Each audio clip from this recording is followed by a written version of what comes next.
Será que o homem não tem natureza? Será que o homem tem apenas história, como afirmam aqueles que desconstroem toda a origem humana e suas inclinações e a sua dependência também de um apoio que vinha da sustentação à própria existência, na qual alguns chamam Deus, outros chamam de uma força, uma inteligência, ou algo que venha satisfazer a curiosidade do homem que pensa a si mesmo e que pensa a sua origem e pensa seu fim. É verdade que o homem ele tem história e o homem é uma natureza, ele tem uma natureza, ele tem uma inclinação, ele é sujeito a paixões. Esse homem, ele desde o início, já quando ele se insere numa vida afetiva, numa vida da dimensão social, né, psicossocial no caso, vamos pensar melhor, ele tem etapas de desenvolvimento, de reconhecimento de si próprio e do mundo em que ele se insere. Ele passa, depois de um certo tempo, que ele tem um grau de cognitivo que acolhe uma certa similaridade dele com aqueles com quem a pessoa se relaciona. E com isso vai construindo razões próprias do conhecimento e do próprio desconhecimento. Porque a própria vida afetiva, ela confunde o homem. E quando vamos estudar a vida afetiva, a gente pensa que o homem ele se afirma num mundo objetivo por um meio de pensar a própria vida e dar sentido à sua vida, e nesses sentidos mentais, dentro dessa dimensão afetiva, nós temos a dimensão das emoções e, por fim, o mundo ele é um mundo em que ele se insere em nós, vindo de fora, e tem o próprio mundo que nós chegamos com ele. Nós não chegamos totalmente vazios. Agora, como explicar isso é impossível. Ou seja, a vida afetiva ou os afetos abarca muito mais estados pertencentes a uma dimensão de um homem, de uma história de sonhos, como também de um homem de natureza. O homem pode construir uma bela história e perder completamente o sentido da vida. Ah, mas a história não é bela então porque não deu um sentido bom para a vida dele. Não, é porque na verdade ele se perde diante dos desejos e do desaparecimento dos sonhos. É quando ele já conquista, ele se vê no auge, ele se perde também.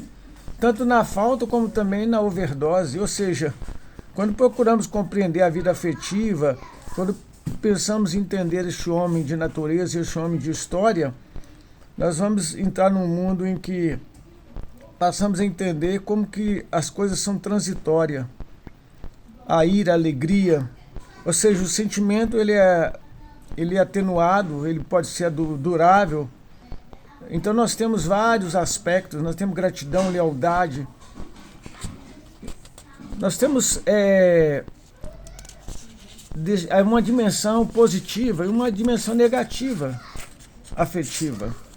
Ou seja, aquilo que nos afetam, aquelas coisas que chegam e nos impactam, cria um trauma, nos leva a depender de uma função adaptativa. Por quê? Porque vem de encontro, talvez, contrário à expectativa nossa. Nos traz frustração, decepção, e com isso vamos mergulhar numa insegurança muito grande. E muitos se recolhem, não querem falar sobre as suas frustrações, porque os seus afetos foram cruéis com ele. E às vezes a pessoa quer ficar realmente não feliz, ela quer manter um sentido da vida triste. Mergulha-se num caos e ele vai vivendo, oculta o seu próprio afeto, não dedica não entrega, nem recebe, não acolhe, não se abre.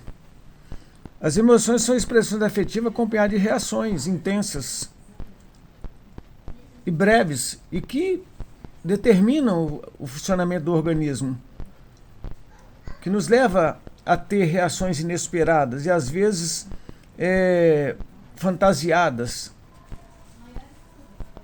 Por exemplo, algo muito bom, uma boa notícia vai nos levar para as nuvens e vamos sonhar e vamos nos alienar até da realidade aqui. É quando você sai para um passeio, um piquenique ou algo, uma grande conquista, aquilo te toma, te anestesia. O luto também anestesia.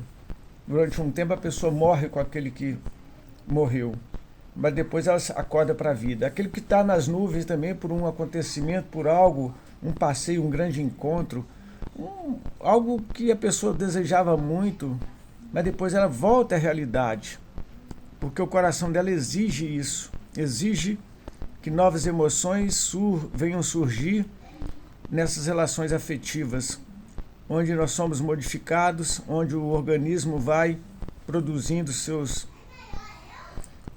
vai tendo seus recursos para corresponder à própria exigência da própria existência. Aí nós temos também distúrbios, transtornos, nós temos temores e tremores. E durante muito tempo acreditou-se que a emoção ela estava apenas no coração. E hoje, com certeza, já temos a segurança de não é apenas essa dimensão por um forte batimento. Mas nós temos um estado psíquico que é afetado, produzindo desespero, transtorno, síndrome do pânico, e assim nós vamos acelerando a vida, fugindo dos afetos e perdendo muitas vezes qualidades. Ou seja, começamos então a perder o poder do amor, nos entregamos à saudade, somos refém dos desejos, vamos nos angustiando, cada vez mais perguntas e perguntas para poder responder nossas carências e chegando a algumas conclusões. E se eu chorasse, se eu desabafasse, talvez se eu colocasse para fora o que sinto no peito, se eu dissesse, quem sabe, algo pudesse me ajudar. Talvez a minha própria natureza. Será que ajuda? Eu acredito que sim. Quando o homem se sente humano e fragilizado, ele encontra em si mesmo a força. E lógico que externamente ele tem também o socorro de Deus. Mas se ele não crê, Deus não é tão injusto assim com o homem. O homem tem liberdade para crer ou não. E isso é muito importante, o homem saber que ele é livre. As emoções são muitas vezes surpresas. A partir de um momento talvez de raiva, de nojo, medo, vergonha, desespero, tristeza, a gente precisa distinguir bem aquilo realmente que está sobre nós, se é uma patologia, se é uma paixão que nos toma conta e nos leva a perder mais sentido da vida do que ganhar, principalmente quando a pessoa vai radicalmente a algo que um dia trouxe um prazer para ela. Desde torcer para um clube até ter uma religião. Na verdade, aqueles que creem em Deus, que sabem do profundo conhecer da revelação de Deus, que quem crê em Jesus Cristo não tem religião, tem uma esperança e a nutre com as promessas do próprio Cristo vivo, que um dia morreu e ressuscitou para a glória do Pai, e ele reina. E ele não breve há de voltar, segundo as Escrituras, e assim cremos. Nós temos os sentimentos, nós temos o enamoramento da vida. Quando você se apaixona pela vida, você começa a compreender realmente a realidade da vida. Você percebe que a vida ela é tanto desfrute como prazer, como também desprazer, as frustrações. Aí nós vamos começar a entender basicamente o que é mais importante. E aqui é interessante a gente explorar a própria vivência, a própria experiência e saber que todos, apesar de ter a mesma natureza, no trajeto, na construção da sua história, que é o homem de história. As experiências, elas diversificam e produzem resultados distintos. Depende da maneira inteligente como a pessoa lida com cada situação, tanto de sucesso como de frustração. O que pode ser feito, então, é termos uma identidade, um reconhecimento daquilo que somos, porque estamos aqui e o que esperamos.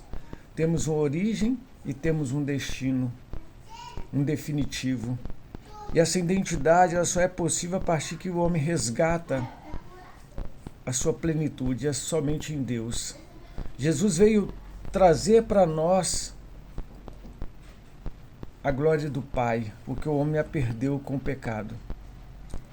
E a glória é essa, Jesus dizendo, que conheçam a Ti, ó Pai, como o único Deus verdadeiro, e a Jesus Cristo, o Filho dele, a quem Ele enviou. Você tendo esse retorno a Deus, voltando-se para Jesus Cristo, você encontra a sua identidade plena. Com toda a turbulência herdada na formação da sua personalidade, você encontra algo que vai dar uma clarificação, um direcionamento, um norte para a sua vida psíquica, cardíaca, do coração mesmo, aquela espiritual, aquela dimensão da alma, do ânimo, de uma vida em que ela é possível somente em Deus. Por quê? Porque para compreender esse processo, Deus mesmo se faz presente, ajudando você nesse encontro de você com você, sua identidade resgatada pelo precioso sangue do Cordeiro de Deus, em que Jesus mesmo restaura a sua identidade, mostrando que você é um ser muito importante, um homem muito importante para Deus, uma mulher muito importante para Deus. Seja quem você for, você é uma pessoa muito importante para Deus. Compreender isso fundamenta muito a nossa vida, nos tirando de uma posição de assujeitado para sermos um sujeito determinante na nossa história e, sobretudo, na relação com a nossa natureza, porque aí nós não seremos mais refém de uma inclinação das nossas paixões, mas estaremos voltando então para uma reflexão, para um reconhecimento daquele que um dia será tudo em todos. Porque a Bíblia fala que um dia Jesus Cristo há de voltar e em glória para resgatar o seu povo. Uns irão para a glória eterna, outros, aqueles que não estiverem inscrito o nome no livro da vida, que não estiverem esperando o Salvador, este que já não é mais, que a sua identidade foi perdida e se perdeu, e que a sua vida, uma vida que ele levou entregue aos prazeres, aos pecados, o destruiu, levará para a condenação eterna, porque por meio desta vida ele desprezou o sacrifício de Jesus Cristo, o qual veio pagar o preço da nossa salvação, entregando a sua vida na cruz, morrendo a nossa morte, e na ressurreição trouxe a sua vida, a qual nós temos hoje. Uma vida com a identidade plena, que não se finda, porque Deus é perfeito em tudo que Ele faz.